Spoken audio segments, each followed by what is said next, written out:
तो भाई क्या आप फ्रेशर हो? और अगर आप फ्रेशर हो तो गवर्नमेंट एग्जाम की तैयारी कर रहे हो और आपके दिमाग में कंफ्यूजन है कि आप एग्जाम की तैयारी कैसे स्टार्ट करें। फ्रेशर होने का मतलब ये नहीं कि आपको आइडिया नहीं पता लग गया कि भैया कैसे तैयारी करनी है। उसके लिए दोस्तों मैं आपको पूरी बातें बताने वाला हूं। आपको गाइडेंस बिल्कुल सही मिलेगी। इस वीडियो को पूरा देखना। यहां पर मैं आपको पूरी बातें बताऊंगा कि आपको तैयारी कैसे करनी है। आपका जो वन स्टेप बाय स्टेप आपका जो तरीका रहना चाहिए वो क्या रहना चाहिए। फ्रेशर्स होने से प्रॉब्लम ये होती है कि कंफ्यूजन क्रिएट हो जाती है कि हमारे पास कई टाइप के कंटेंट है। भाई हमारे पास ऑफलाइन कंटेंट भी है, आप ऑफलाइन जाकर भी पढ़ सकते हो और आप ऑनलाइन जाकर भी पढ़ सकते हो। अब यहां पर इशू आता है दो टाइप के बच्चे, जो ऑफलाइन पढ़ रहे हैं ऑनलाइन ऑनलाइन पढ़ रहे हैं, और एक बच्चा जो ऑफलाइन ऑनलाइन दोनों चीज पढ़ रहा है। ये तीन टाइप के बच्चे रहते हैं। जो ऑफलाइन पढ़ रहा है उसके पास भी कंटेंट है, वो भी एग्जाम क्लियर कर सकता है, और जो ऑनलाइन पढ़ रहा है वो भी एग्जाम क्लियर कर सकता है। बट जो ये बच्चा ऑफलाइन और ऑनलाइन दोनों में पढ़ रहा है, ऐसे बहुत सारे बच्चे हैं जो एग्जाम क्लियर मतलब नहीं कर पाते हैं अगर वो ऑफलाइन और ऑनलाइन दोनों में घुसे रहते हैं। बिकॉज बहुत सारे रिसोर्सेज अगर हो जाए तो एग्जाम क्लियर करना थोड़ा सा टफ हो जाता है। तो फ्रेशर्स के लिए सबसे पहली बात दोस्तों, आप अपने कंटेंट को थोड़ा कम कर दीजिए। कंटेंट इन द सेंस जो आपको बहुत सारा कंटेंट है उसको थोड़ा कम कर दीजिए। अब आते हैं हमारे पास ऑनलाइन टीचिंग की। मुझे पता है कि बहुत सारे स्टूडेंट्स जो हैं, बहुत सारे एस्पिरेंट्स जो इस बार एग्जाम देना चाहते हैं वो ऑनलाइन ही पढ़ रहे होंगे। तो ऑनलाइन पढ़ना आपको फ्लेक्सिबिलिटी प्रोवाइड करता है। आप जब चाहो, जिस तरह चाहो, जिस टाइम चाहो आप पढ़ाई कर सकते हो। ये फ्लेक्सिबिलिटी प्रोवाइड करता है, बट साथ साथ ये डिस्ट्रैक्शन भी प्रोवाइड करता है। उस डिस्ट्रैक्शन को कैसे दूर करेंगे वो मैं बताऊंगा। सिलेबस कैसे करना है, आपको स्टेप पहले क्या लेना है, और एंड तक आपका रिजल्ट इस बार कैसे फर्स्ट अटेम्प्ट में आपका एग्जाम क्लियर हो जाएगा, वो मैं सारी बातें आपको इसी वीडियो में बताऊंगा। ठीक है, तो अगर आपके मन में डाउट है कि सर ऑनलाइन पढ़ेंगे तो एग्जाम क्लियर हो जाएगा क्या? बिल्कुल हो जाएगा। बहुत सारे स्टूडेंट्स का हो चुका है, इसी प्लेटफॉर्म से हो चुका है, तो आप अपना एग्जाम बिल्कुल क्लियर कर सकते हो। बट सबसे पहले आपके माइंड में क्या होनी चाहिए? आपके माइंड में सबसे पहले होनी चाहिए क्लैरिटी। क्लैरिटी किस चीज की? कि आपको पहली बात तो कहां से पढ़ना है। और अगर आपको एक क्लैरिटी है कि कहां से पढ़ना है, आप अलग अलग चीजें देख सकते हो। एक दो दिन ले सकते हो कि भैया मुझे यहां से पढ़ना है, यहां से वहां से पढ़ना है। आप उसको फिक्स कर लीजिए, एक टीचर को फिक्स कर लीजिए, वहां से आप पढ़ना स्टार्ट कर दीजिए। टू मच कंफ्यूजन मतलब बहुत सारा कंटेंट कि आप ऑफलाइन भी पढ़ेंगे और ऑनलाइन भी पढ़ेंगे तो आपको थोड़ा कंफ्यूजन हो सकता है। पक्का ऐसा नहीं है कि कोई भी टीचर जो पढ़ा रहा है, ओवरऑल इंडस्ट्री में जो भी आपके एजुकेशन इंडस्ट्री में जो भी टीचर्स पढ़ा रहे हैं, रिस्पेक्टफुल जो हमारे पास टीचर्स हैं, वो अगर आपको पढ़ा रहे हैं तो बिल्कुल ढंग से पढ़ा रहे हैं, कोई भी गलत नहीं पढ़ा रहा है, बिल्कुल एग्जाम ओरिएंटेड ही पढ़ा रहा है। बहुत सारे एग्जाम्स की तैयारी ना करके गलती करते हो, तो यह भी क्लैरिटी होनी चाहिए कि एग्जाम बहुत सारे नहीं, आप अपना एक एग्जाम चुनिए और उस एग्जाम पर फोकस होकर पढ़ाई कीजिए। वो जो कहते हैं ना कि जो फॉर्म आया उसको भर दिया, ये रेलवे का आया, एसएससी का आया, बैंक का आया, बस फॉर्म भरे जा रहे नहीं। अगर आपको पहली बार ही एग्जाम क्लियर करना है तो पहली बार में दोस्तों आपको प्लान बी साइड करके प्लान ए पर ध्यान देना है, और वहां पर जो भी एग्जाम है उस पर फोकस करना है, उस एग्जाम की ही तैयारी करनी है। उस क्लैरिटी के अंदर आपको ये भी देखना है कि नोटिफिकेशन जो उसका एग्जाम का आया है उसमें सिलेबस क्या है, उस सिलेबस को पढ़ना है, क्या उसका एग्जाम पैटर्न है, उसके अकॉर्डिंग ही आपको पढ़ाई करनी है और उन्हीं टीचर से पढ़ना है जो उस एग्जाम की तैयारी करवा रहे हैं। तो ये आपकी क्लैरिटी की बात होगी। यदि आपको क्लैरिटी नहीं है कि आपको उन्हीं टीचर से पढ़ना है, अपना यहां पर फेवरेट टीचर नहीं होता, यहां पर फेवरेट टीचर वाली बात ही नहीं है। यहां पर बात उसकी है कि आपको जो पढ़ना है वो आपको कौन प्रोवाइड कर रहा है। दूसरा, जैसे आप सिलेबस पढ़ते हैं, पूरा पूरा आपने सिलेबस पढ़ा उस एग्जाम का, उस सिलेबस को पढ़ने के बाद आपको पता लग जाएगा कि यार ये तो मुझे नहीं आता, ये मुझे आता है। तो आप वहां पर अपने क्या लिख लेंगे? स्ट्रेंथ लिख लेंगे और अपनी वीकनेस लिख लेंगे। तो स्ट्रेंथ और वीकनेस आप दोनों लिख लेंगे। उससे क्लैरिटी आ जाएगी कि मुझे पहले किस पे ज्यादा ध्यान देना है और किस पे कम ज्यादा ध्यान देना है। समझ रहे हो? तो कम या ज्यादा वाली बात तब आएगी जब आप पूरा सिलेबस पढ़ेंगे, वहां से आपको अपनी स्ट्रेंथ और वीकनेस का पता लगेगा। तो ये भी क्लैरिटी आएगी कि आपको सबसे ज्यादा ध्यान किस चीज पर देना है। तो इस कुछ चीजें जो आपको क्लैरिटी प्रोवाइड करेंगी। ठीक है, सबसे पहला काम यही करना है। ठीक, रिसोर्सेज कम जितने होंगे उतना अच्छा परफॉर्म करोगे। पहली बात तो होगी क्लैरिटी। आगे दोस्तों हमारे पास टारगेट सेट करना है। अब क्या होता है कि हमारे पास जो टॉपिक आ रहा है, हमारे पास हमें अर्थमेटिक अच्छी लगती है तो हम एडवांस की अर्थमेटिक पहले कर लेते हैं। रीजनिंग के क्वेश्चंस लगाने आसान लगते हैं, रीजनिंग के क्वेश्चंस लगा रहे हैं। इंग्लिश में कोई चीज अच्छी लगती है वो कर रहे हैं। जीके जीएस में हमें कोई इंडियन पॉलिटी हमें अच्छी लगती है तो हम राजनीतिक शास्त्र पढ़े जा रहे हैं, हिस्ट्री छोड़ दे रहे हैं, ज्योग्राफी छोड़ दे रहे हैं। तो यहाँ पर पसंद की बात नहीं आती, यहाँ पर आपको टारगेट सेट करने हैं। मतलब एक महीना हो गया और एक महीने बाद आप सोचोगे यार मैं पढ़ाई तो एक महीने से कर रहा हूं पर मुझे कुछ मिला नहीं, कुछ इंप्रूवमेंट नहीं हुआ। उससे आप क्या हो जाते हो? डिमोटिवेट हो जाते हो। तो यहां पर आपका काम आता है डेली टारगेट।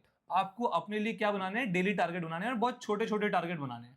टारगेट जैसे कि आपको पता है कि आपका SICI या फिर आपका रीजनिंग का कोई chapter, let's suppose coding decoding या सिलोगिज्म, जीके जीएस में आपका मान लीजिए हिस्ट्री, या रीजनिंग में मतलब आप इंग्लिश में मान लीजिए आपका PQRS, कुछ भी आपका टॉपिक आपको डाउटफुल लगता है कि यार मुझे नहीं आता, तो आपको क्या करना है, आपको डेली टारगेट बनाना है।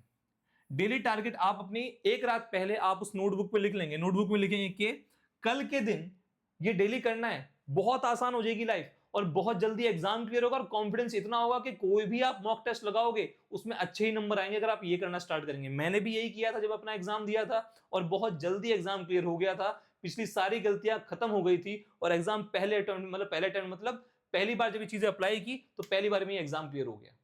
तो डेली टारगेट के अंदर कि मेरी ये वीकनेस है, अगर वीकनेस भी नहीं लिखनी तो कम से कम ये लिखो कि यार मैं 20 क्वेश्चन मैथ्स के करूंगा इस टॉपिक के जो मुझे प्रॉब्लम करता है, या फिर 20 क्वेश्चन मैं उसके करूंगा जो मुझे टीचर पढ़ा रहा है, प्रैक्टिस करूंगा। 20 क्वेश्चन दोस्तों मैं किसके करूंगा, रीजनिंग के करूंगा, ये कम लग रहे होंगे, और मैं एक चैप्टर या फिर आधा चैप्टर इंग्लिश का खत्म करूंगा, और इतना मैं किसके लिए पढ़ूंगा, जीके जीएस के लिए पढ़ूंगा। अगर आप डेली टारगेट बनाते हो, डेली टारगेट आपने अचीव कर लिया, दिन में आपने टारगेट बनाया कि यार मुझे ये करना है, आपने ये अचीव कर लिया, आप जब अचीव कर लोगे इस टारगेट को, उसके बाद आप खेलो कूदो फोन देखो कुछ भी करना है करो, ये टारगेट अचीव होने चाहिए। रात को सोने के बाद आपके दिमाग में गिल्ट नहीं आना चाहिए कि यार ये मैंने अपने टारगेट नहीं अचीव किए। जैसे ही दोस्तों ये टारगेट डेली अचीव करते रहोगे, एक महीने बाद मैं आपको लिख के देता हूं कि आपके एग्जाम की तैयारी बहुत ही बेहतरीन और बहुत सही ट्रैक पर चल रही होगी और आपके मॉक्स में नंबर भी अच्छे आ रहे होंगे, आपको हर चीज के बारे में पता होगा जो एग्जाम में आती है, आपको कोई इशू नहीं होगा। बट ये डेली टारगेट वाली बात बहुत इंपॉर्टेंट है। जो बच्चा बस अंधाधुन पढ़ाई जा रहा है कि मुझे तो बस भगवान बनना है मैथ्स के अंदर, मुझे रीजनिंग के अंदर भगवान बनना है, ऐसा नहीं करना है। आपको अपने डेली टारगेट बनाने हैं, वो कुछ भी हो सकते हैं आपके अकॉर्डिंग, कि मैं इतने, ये तो मैंने कम बताया 20-20 क्वेश्चन, बिल्कुल बहुत बेसिक बताया, क्योंकि यहां पर टारगेट का मतलब क्या होता है, आपको कंसिस्टेंसी प्रोवाइड करना, आपकी कंसिस्टेंसी होनी चाहिए एग्जाम के अंदर। एग्जाम के अंदर आपकी क्या होनी चाहिए, कंसिस्टेंसी होनी चाहिए। अगर कंसिस्टेंटली आप डेली पढ़ाई कर रहे हो, थोड़ा थोड़ा ही सही पे डेली पढ़ाई कर रहे हो, तो डेली डेली की जो चोट रहेगी वो बड़ा सुराख कर देगी और आपको बिल्कुल अपना गोल सामने दिखाई देगा, आपकी जो परीक्षा है वो आपको क्लियर होती हुई दिखाई देगी। ठीक है, तो आप ये डेली टारगेट सेट करें अपने, महीने में देखिए कि आपने क्या इंप्रूवमेंट किया। इंप्रूवमेंट तभी आएगा जब आप अपने लिए टारगेट डेली के सेट करोगे। ठीक है, तो गोल होने चाहिए आपके। बाकी उसके बाद दोस्तों सबसे इंपॉर्टेंट बात आती है कि बहुत सारे स्टूडेंट्स क्या करते हैं कि बिना सिलेबस कंप्लीट किए नदी में कूद जाते हैं, मतलब बिना प्रिपरेशन के, बिना उस चीज को जाने आप नदी में कूद गए। कोई भी टीचर कुछ भी पढ़ा रहा है बट आपको ये नहीं पता कि सिलेबस में क्या आता है। आप रेल एसएससी है तो रेलवे वाला पढ़ ले रहे हैं, रेलवे वाले तो एसएससी वाला पढ़ ले रहे हैं, ये बहुत बड़ा वो आता है। ठीक है, कुछ टॉपिक्स ऑब्वियस सी बात है 80% टॉपिक्स बिल्कुल सेम रहते हैं बहुत सारे एग्जामिनेशन में, बट कुछ टॉपिक्स अलग भी रहते हैं। तो उसके लिए दोस्तों फिर से कहूंगा, आपको अपना सिलेबस जानना बहुत जरूरी है। तो सबसे पहले अपना सिलेबस जाने और जो सिलेबस है उसी के हिसाब से दोस्तों पढ़ाई करें और उस सिलेबस को सबसे पहले क्या करें, कंप्लीट करें। सिलेबस कंप्लीट होगा तभी जाके कॉन्फिडेंस आएगा। कुछ इसमें ये हो सकता है कि जीके जीएस का सिलेबस कंप्लीट नहीं हो पाता, कोई इशू नहीं है, आप उसको लगातार पढ़ते रहिए, साथ साथ मॉक्स भी देते रहिए। बट जैसे मैथ्स का, रीजनिंग का, इंग्लिश का आप सिलेबस कंप्लीट कर सकते हैं तो आप सिलेबस कंप्लीट कीजिए, कंप्लीशन में बहुत ज्यादा ध्यान दीजिए, उससे आपके अंदर कॉन्फिडेंस, अगेन कॉन्फिडेंस का ही मैटर है सारा का सारा। अगर कॉन्फिडेंस आएगा तो आप और अच्छे से क्वेश्चन सॉल्व कर पाएंगे। ठीक, तो यहां पर आपको बिलीव आता है, कॉन्फिडेंस आता है जब आप अपना सिलेबस कंप्लीट कर लेते हो। सबसे पहला स्टेप, कंप्लीट योर सिलेबस। अगर आप पढ़ने बैठ रहे हैं तो आपका पहला मोटिव होना चाहिए कि मैं अपना सिलेबस कंप्लीट करूंगा। जैसे ही दोस्तों आपका सिलेबस कंप्लीट हो जाता है, उसके बाद दोस्तों आपको उस सिलेबस को करते हुए अपने अपने नोट्स बनाने हैं। देखो अभी इंडस्ट्री में क्या है, या फिर जो भी एजुकेशन में आपको लोग पढ़ा रहे हैं, फैकल्टीज पढ़ा रहे हैं, सबके अपने अपने नोट्स हैं, उनसे हेल्प लीजिए। बहुत अच्छी बात है कि जो भी नोट्स प्रोवाइड हुए रहे हैं आपको, उनसे आप हेल्प लीजिए, बट आपको अपने ही नोट्स बनाने हैं। अब इससे फायदा क्या होता है, जब आप टेबल चेयर में बैठते हैं तो आपका फोकस बनता है, आपको सामने स्क्रीन चल रही है, स्क्रीन चलते हुए आपको ना वो नहीं होता, कंफ्यूजन नहीं होता, आप डल नहीं होते, आप बोर नहीं होते, आप लगातार लिखते रहते हो। जो स्क्रीन पे पढ़ाया जा रहा है पॉज करो और उसे लिखो, इससे आप बोर नहीं होगे और जो लिख रहे हो डायरेक्टली आपके दिमाग में प्रिंट हो जाएगा। ये बहुत बड़ा फायदा होता है और आप कभी दोबारा से उस चीज को देखोगे तो रिवाइज करने में काफी ज्यादा आसानी होती है, क्योंकि जितनी ज्यादा रिवीजन होता है उतना अच्छा आप एग्जाम में परफॉर्म कर सकते हो। तो नोट्स अपने होने चाहिए। ठीक है, जो लिखा है वो समझ में आना चाहिए कि क्यों लिखा है मैंने, उस नोट्स को आप शॉर्ट भी कर सकते हो दोबारा से करके। ठीक है, आजकल तो एआई का जमाना है, जो आपने नोट्स बनाए उसको एआई पे डालो, वो शॉर्ट नोट्स बना के दे देगा, इंपॉर्टेंट थिंग्स बना के दे देगा। तो ये बहुत इंपॉर्टेंट है, नोट्स आपके अपने होने चाहिए, किसी और के नहीं। हाँ, जो फैकल्टीज आपको प्रोवाइड कर रही हैं उससे आप हेल्प ले सकते हैं, अपने खुद के नोट्स बनाइए। दूसरा, एक बहुत बड़ा इशू मैं देखता हूं कि मैं भी क्लास लेता हूं और बहुत सारे फैकल्टीज क्लास लेते हैं, कुछ बच्चों का ना इंटरेस्ट नहीं होता कि वो क्लास के अंदर रिप्लाई करें, वो आपसे हेल्प मांगे, बस वो खुद में रहते हैं, अपनी पढ़ाई करते हैं, मन लगा अगर पढ़ाई कर रहे होते हैं कोई इशू नहीं होता, पढ़ाई तो उनकी चल रही होती है, बट अगर उन्हें कोई डाउट आता है ना तो वो किसी से हेल्प नहीं मांगते। भाई ऑफलाइन में तो क्या होता है कि सामने बच्चा बैठा है, उठा और उसने क्वेश्चन पूछ लिया, कोई इशू नहीं है। ऑनलाइन में क्या होता है कि हम यहाँ पर आपको स्क्रीन पे खड़े होकर पढ़ा रहे हैं और आप अभी यहाँ पर कमेंट कर रहे हैं, तो आप अपने ना डाउट पूछें, और डाउट आप कैसे पूछ सकते हैं वो भी मैं बताऊंगा।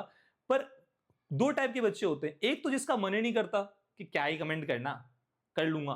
दूसरा ये होता है कि भैया यार पूछूंगा तो क्या लगेगा, यार सही डाउट है कि नहीं डाउट है, सोचना ही नहीं है। अगर आपने दोस्तों ऑनलाइन पढ़ना स्टार्ट कर दिया, कोई बैच से पढ़ रहे हैं या नहीं पढ़ रहे हैं, आपने ऑनलाइन पढ़ना स्टार्ट कर दिया दोस्तों, तो उसके अंदर आपको हेल्प लेनी चाहिए, इसमें कोई शर्माने वाली बात नहीं है। अब हेल्प कैसे लेंगे, कोई भी डाउट होगा, कोई भी हेल्प होगा आपको चाहिए, तो यहां पर दोस्तों आप क्या कर सकते हो, अडर 24/7 की ऐप डाउनलोड कर सकते हो। जैसी ऐप डाउनलोड करोगे, अलग अलग एप्स हैं, one of the best app है, काफी पुरानी ऐप है, काफी टाइम से चल रही है। इसके अंदर आपको क्विज़ेस मिल जाएंगे, आपको डाउट सेक्शन मिल जाएगा, आप वहां जैसी बैच लेंगे तो आपको वहां पर डाउट सेक्शन मिल जाएगा, वहां पर आप डाउट सेक्शन के अंदर टीचर से पूछ सकते हो कि सर मेरा ये डाउट है। तो आप अभी है ना क्या करना, फोन खोलना, प्ले स्टोर पे जाना, अडर 24/7 की ऐप डाउनलोड कर लेना। और अगर आपको नहीं पता कि सर कैसे करना है, तो इसी जो क्लास चल रही है इसके नीचे ना अडर 24/7 की ऐप का लिंक दिया हुआ है, उस लिंक से भी दोस्तों जाकर आप क्या कर सकते हो, ऐप को डाउनलोड कर सकते हो।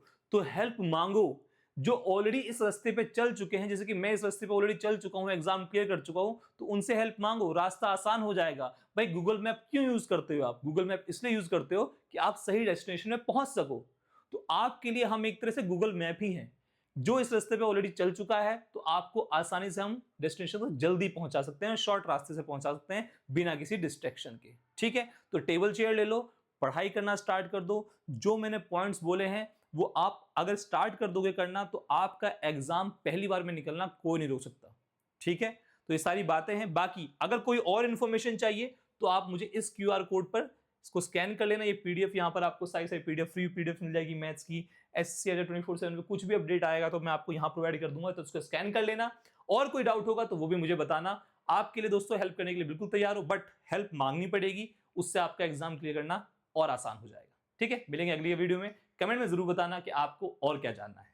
Bye bye, take care.